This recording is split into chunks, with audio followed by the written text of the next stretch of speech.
Hello students, myself Rakesh Misra.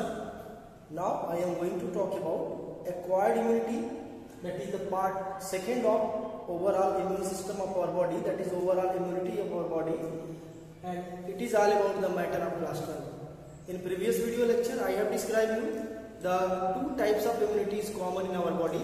The first is innate immunity while second is the acquired immunity. Innate immunity that we gain from our parents during the embryonic development, that is by birth immunity. This one is the acquired immunity. One by one I will describe you what are the important features of acquired immunity. First of all, you need to define the acquired immunity, that is immunity that we gain in our lifespan is known as acquired immunity. Very easy to learn, very easy to write. Second thing is the features of acquired immunity. As you all know, acquired immunity is specific. Which kinds of specific? That is pathogen specific. Acquired immunity is pathogen specific immunity. Why pathogen specific immunity? Listen carefully. Pathogen अगर attack ना करे तो acquired immunity के response आपको देखने को नहीं मिलेंगे, ठीक। और अगर आपके बॉडी में पैथोजन अटैक नहीं किया तो भी आपकी बॉडी में स्किन रहेगा, अंदर से म्यूकस मेम्ब्रेन रहेंगे, लीवर रहेंगे, स्टमक रहेगा, क्योंकि उसका दूसरा काम। तो इनेट इम्यूनिटी में ये फीचर्स नहीं होता, पैथोजन स्पेसिफिक नहीं होते, ठीक। जैसे फॉर एग्जाम्पल ये समझो कि अगर कोई वेपन खरीद रहा है, हथियार कोई, तो वो प्रोटेक्शन किस मामले में? किसी को मारने के लिए। कोई लाइफ टाइम में उसके ऊपर अटैक ना करे, कुछ हो ना, तो क्या होगा? पूरा लाइफ उसका वेपन पड़ा रह जाएगा। सीधी सी बात है कि अपना प्रोटेक्शन आदमी दो तरह से करता है। फर्स्ट वन बड़ी बड़ी दीवारें बना के, और सेकेंड वन वेपन से। तो बड़ी बड़ी जो दीवारें हमारी बॉडी में है, जैसे अंदर से म्यूकस मेम्ब्रेन और बाहर से स्किन, ये इनेट इम्यूनिटी के स्पेशल फीचर्स है। पैथोजन स्पेसिफिक नहीं होता। ये नहीं कि पैथोजन आएंगे तभी स्किन बनेगा, ऐसा नहीं। पैथोजन अटैक ना करे या करे कोई मतलब नहीं, स्किन एज यूजुअल रहेगा, क्योंकि उसका प्राइमरी फंक्शन है बॉडी को प्रोटेक्ट रखना, और वो पैथोजन से प्रोटेक्ट करे, इंसेक्ट से प्रोटेक्शन करे, या नॉन पैथोजेनिक एक्टिविटी से प्रोटेक्ट करे, वो नॉन स्पेसिफिक होता है। कौन? Innate immunity. ये पैथोजन स्पेसिफिक होते हैं। पैथोजन एक्टिवेट है, बॉडी में इंटर कर गया है, तो ये भी एक्टिवेट होंगे और काम करेंगे, अदरवाइज ये काम दिखाएंगे नहीं, ठीक है। तो इसको आप लिख लेंगे, because they all are even active at the time of pathogenic attack, they give their response at the time of pathogenic attack. I hope your concept regarding specific for acquired immunity is clear. Now back to the second specific features. They all are called adaptive immunity. Adaptive immunity. In previous video lecture, I have described you what is adaptive immunity. Adaptive immunity that develop in our body due to adaptation. For example, long time if you are suffering with chicken or smallpox, then the antibody in your body will develop against with the virus of chicken or smallpox. That is due to the adaptation with the pox virus. If your body get adapted with the pox virus, it means the next time the virus on your body remain unaffected. इसका मतलब क्या होगा कि आपके body में जो pox virus के against pathogenic response develop हुए हैं, पैथोजन को किल करने वाले रिस्पॉन्स या एंटीबॉडी डेवलप हुए हैं, वो एडॉप्टेशन के कारण। ऐसा नहीं है कि आपकी बॉडी में कभी पैथोजेनिक अटैक हुआ नहीं है तब भी आपकी बॉडी पैथोजन से लड़ने में कारगर है, ऐसा नहीं। एक दो बार अटैक हुआ, उसके बाद आपकी बॉडी में अटैक होगा या ना होगा उससे कोई मतलब नहीं, आपकी बॉडी बिल्कुल क्या हो जाएगी? इम्यून हो जाएगी पर्टिकुलर। तो ये पैथोजेनिक एक्टिविटी के लिए एडॉप्टेशन है, और ऊपर पैथोजेनिक एक्टिविटी के लिए स्पेसिफिक और नॉन स्पेसिफिक के टर्म्स, ठीक है। Next important features, overall acquired immunity is based on two different types of cell. It is based on two different types of cells. It is based on two different types of cells. The B cell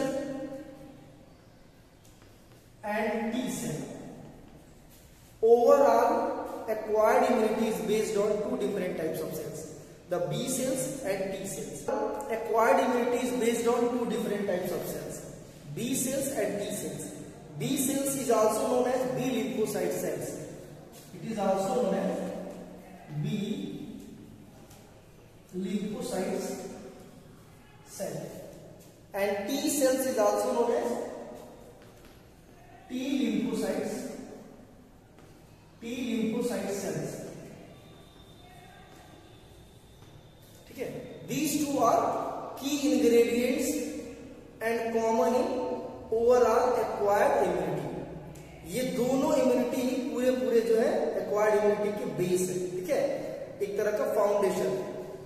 अब B cell और T cell के बारे में बता दें। Listen, B cell का नाम इसलिए बी सेल है because it originate from the bone marrow. Actual में टी सेल भी बोन मैरो से बनता है, but majority in our body of T cell that produce from thymus cell. हमारी बॉडी में most of the T cells जो available है वो थाइमस सेल से। बोन मैरो बी सेल्स भी बनाते हैं, बी लिम्फोसाइट्स भी बनाते हैं, और टी सेल्स और टी लिम्फोसाइट सेल्स भी बनाते हैं। ये बहुत इंपॉर्टेंट है, ठीक है। तो आप 11th में या उससे पहले जब ब्लड के कंपोनेंट्स पढ़े थे तो उसमें लिम्फोसाइट्स पढ़े होंगे। लिम्फोसाइट्स में दो तरह के लिम्फोसाइट्स होते हैं, जो बी सेल लिम्फोसाइट्स और टी सेल लिम्फोसाइट्स होते हैं, ठीक है। ये लिम्फोसाइट्स हमारी बॉडी में एक्वायर्ड इम्यूनिटी के पार्ट है। सो बी सेल्स और B lymphocytes are originated from the bone marrow,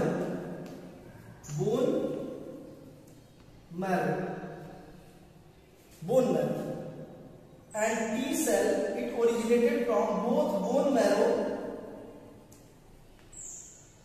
and thymus. T cell originated from both bone marrow and thymus, while B cell originated from bone marrow. That's why B cell is called B lymphocytes, क्योंकि ये bone marrow से बनता है, bone marrow से originate होता है, इसलिए ये बी सेल है, ठीक है। B for bone marrow originate. लेकिन टी सेल्स बोन मैरो से भी बनते हैं और थाइमस से, लेकिन मेजॉरिटी क्या है, थाइमस से ही बनते हैं, इसलिए ये क्या है, टी सेल, ठीक है। अब आते हैं इंपॉर्टेंट फीचर्स। सो ये दोनों के फंक्शंस को एक बार मैं बता दूं कि बी सेल्स क्या है और टी सेल्स क्या है। जब रिस्पॉन्स आप समझेंगे तब जाके आप समझ पाएंगे हमारी बॉडी में बी सेल्स और टी सेल्स का जो रिस्पॉन्स है वो रिस्पॉन्स क्या है, ठीक है। पहले आप समझ जाइए रिस्पॉन्स ऑफ एक्वायर्ड इम्यूनिटी, आप हेडिंग डाल दीजिए या फिर आप नोटिस कर लीजिए यहाँ पे, response of acquired immunity. Response ऐसे रिस्पॉन्स करके, response of acquired immunity. Listen, अब इसको समझ लीजिए फिर इसको लिख लीजिएगा कॉपी में। सपोज दैट ये क्या है, बी सेल, बी सेल, ठीक है, बी सेल, और ये उसके सामने क्या है, पैथोजन, पैथोजन। तो बी सेल पैथोजन को कैसे मारेगा इसको मैं बता दे रहा हूं, बहुत ध्यान सुनेंगे। बी सेल डायरेक्ट इसको मार सकता है एक वेपन बना के। कैसे, लिसन, एक वेपन बनाएगा special types of protein, special protein. Protein जो बी सेल बनाएगा उस प्रोटीन को बोलेंगे एंटीबॉडी। क्या बोलेंगे, एंटीबॉडी। यानी ऐसा नहीं करेगा कि बी सेल जाकर के आओ फाइट करो, ऐसा कुछ नहीं। वो पहले क्या बनाएगा, बी सेल एंटीबॉडी बनाएगा। वो एंटीबॉडी अब एक वेपन है जो बिल्कुल पैथोजन के हिसाब से ही बनेगा। ऐसा नहीं है कि पैथोजन बैक्टीरिया है, टाइफाइड का बैक्टीरिया है, तो ये जो एंटीबॉडी बी सेल बना रहा है वो निमोनिया के बैक्टीरिया को मारेगा, नहीं। पहले बी सेल को देखना पड़ेगा, बी सेल को क्या होगा, देखना पड़ेगा, और उसके साइज को नापना पड़ेगा, तब जाके उसके साइज का क्या बनाएगा, एंटीबॉडी बनेगा। एंटीबॉडी का स्ट्रक्चर मैं बना दूंगा, लेकिन पहले आप फोकस करेंगे कि एंटीबॉडी बी सेल बनाता है, और वो एंटीबॉडी स्पेशल टाइप्स के प्रोटीन होते हैं, और इस वजह से बी सेल बेस्ड इम्यूनिटी को बोलते हैं antibody mediated immunity. That is B cell based immunity is known as antibody mediated immunity. Note कर लीजिए, that is known as antibody mediated, antibody mediated immunity. यहां पे नहीं दिख रहा होगा, यहां पे मतलब एंटीबॉडी मीडिएटेड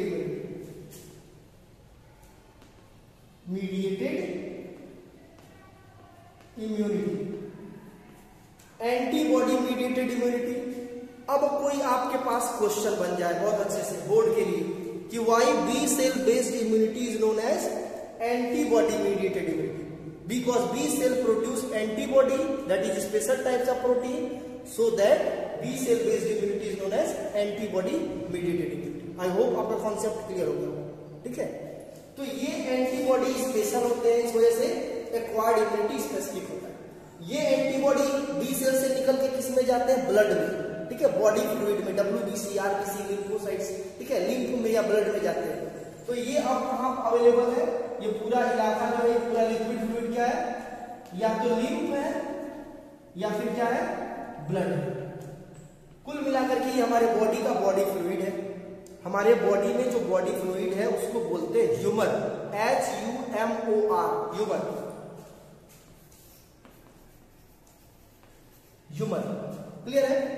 ये ह्यूमर की वजह से बी सेल बेस्ड इम्यूनिटी को बोलते हैं ह्यूमरल इम्यूनिटी। इसको आप दिमाग में बैठा दीजिए। That's why B cell based immunity is known as antibody mediated immunity और humoral immunity, antibody mediated response और ह्यूमरल रिस्पॉन्स। एग्जाम में पूछता है तो ह्यूमरल रिस्पॉन्स क्यों बोलते हैं, as we know that the army protein or antibody secreted by the B cell is secreted into the body humor or body fluid, so the B cell based immunity is known as humoral immunity. Humor means body fluid. On this basis the body antibody mediated immunity is known as humoral immunity. Humoral immunity. It means there are two types of immunity comes from B cell. Acquired immunity, that is acquired immunity based from the B cells and T cell, and B cell based immunity may be the humoral immunity और antibody mediated immunity. I hope दोनों का concept आपको clear होगा, ठीक है। T cell based immunity ये आपको जानना है। T cell based immunity क्या होता है, अब इसको मैं इरेज कर दूं, फिर आपको समझा रहा हूं कि T cell based immunity को स्पेशल नेम क्या दिया गया है। आई होप आपका कॉन्सेप्ट यहाँ पे क्लियर हो गया होगा। लिसन, क्या बताया मैंने, बी सेल, ये बी सेल जो दिख रहा है, बी सेल ये पैथोजन को किल कैसे करता है, पैथोजन को किल कैसे करता है, बाई एंटीबॉडी, ठीक है। बी सेल एंटीबॉडी बनाता है पैथोजन को मारने के लिए। अब टी सेल क्या करता है, टी सेल आखिर भाई करता क्या है, टी सेल कैसे इम्यूनिटी प्रोवाइड करता है। बी सेल और टी सेल दोनों साथ साथ रहते हैं, बी लिम्फोसाइट्स और टी लिम्फोसाइट दोनों क्या होते हैं, साथ साथ होते हैं, ठीक है। तो बी सेल और टी सेल दोनों कैसे काम करते हैं, बी सेल के बारे में आई होप आपको कॉन्सेप्ट क्लियर हो गया होगा।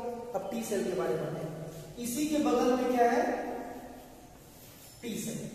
T cell do not have any idea how to kill the pathogen. T cell के पास कोई आइडिया नहीं है कि पैथोजन को कैसे मारेगा। तो T cell मारता कैसे, इसको मैं बता दे रहा हूं। Listen, T cell help to B cell for the formation of antibody. T cell B cell को एंटीबॉडी बनाने के लिए हेल्प करता है। T cell do not kills the pathogens. That's why T cell is known as helper T cell. That's why T cell is known as helper T cell. T cell को क्या बोलते हैं, helper T cell, ठीक है। Major headings आपको मिल जाएंगे live classes में, बस आप कॉन्सेप्ट समझिए। Why T cell called helper T cell? Because it helps to B cell for the production of antibody and antibody kills the pathogens. Clear है। T cell direct immunity provide कर सकता है, लेकिन B cell को help करके। अब direct immunity कैसे provide करता है, दो तरह से। कैसे, लिसन, देखो, टी सेल एंटीबॉडी को हेल्प करता है। T cell itself help to the antibody, help to the formation of antibody. That's why the T cell is known as helper T cell. ठीक है। और इम्यूनिटी जो टी सेल बेस्ड से होके आती है उसको कहते हैं cell immunity, cell based immunity और cell mediated immunity, that is known as CMI। T cell based immunity को बोलते हैं सेल मीडिएटेड इम्यूनिटी और बी सेल बेस्ड इम्यूनिटी को ह्यूमरल इम्यूनिटी और एंटीबॉडी मीडिएटेड इम्यूनिटी, ठीक है। टी सेल इम्यूनिटी को क्या बोलते हैं? Cell mediated immunity. रीजन क्या है इसके पीछे? Because T cell is very specialized cell, वो एंटीबॉडी बॉडी नहीं बनाता, वो डायरेक्ट हेल्प ही करता है या तो डायरेक्ट किल करता है। तो यहाँ पे डायरेक्ट हेल्प कर रहा है किसको? बी सेल को। खुद एंटीबॉडी बनाता या कहीं घूमता तो ये जो थाइमस में पड़ा रहता है, ह्यूमर में भी नहीं रहता है, इसलिए वो क्या होता है कि हमारे बॉडी में जो सेल मीडिएटेड इम्यूनिटी है वो हमेशा टी सेल से जाती है, ठीक है, क्योंकि वो डायरेक्ट रोल प्ले करता है, ठीक है। एंटीबॉडी नहीं बनाता लेकिन एंटीबॉडी बनाने के लिए बी सेल को हेल्प करता है। टी सेल डायरेक्ट कैसे काम करता है? As effector, as regulator,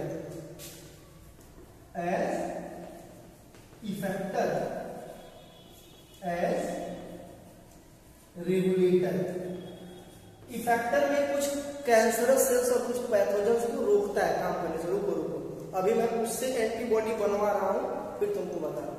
as effector it direct perform the cytolysis or cell degradation to the pathogens or any abnormal foreign activities or any abnormal pathogens that enter in our body.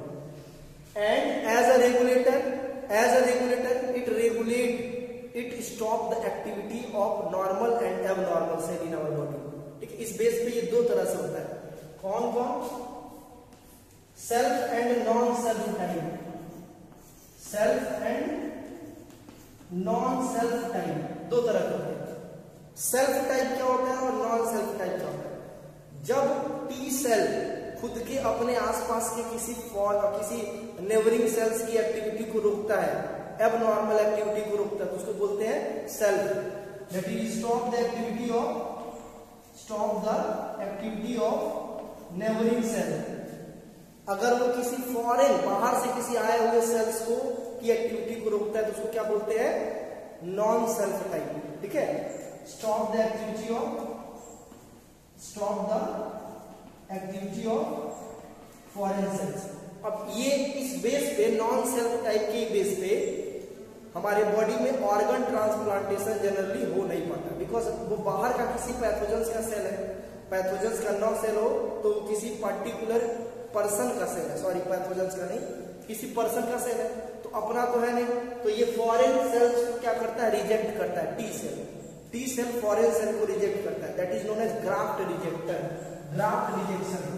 ये question पूछता है graft rejection. Graft rejection क्या होता है? When T cell perform the non self type of regulation, then the organ transplant do not easily done.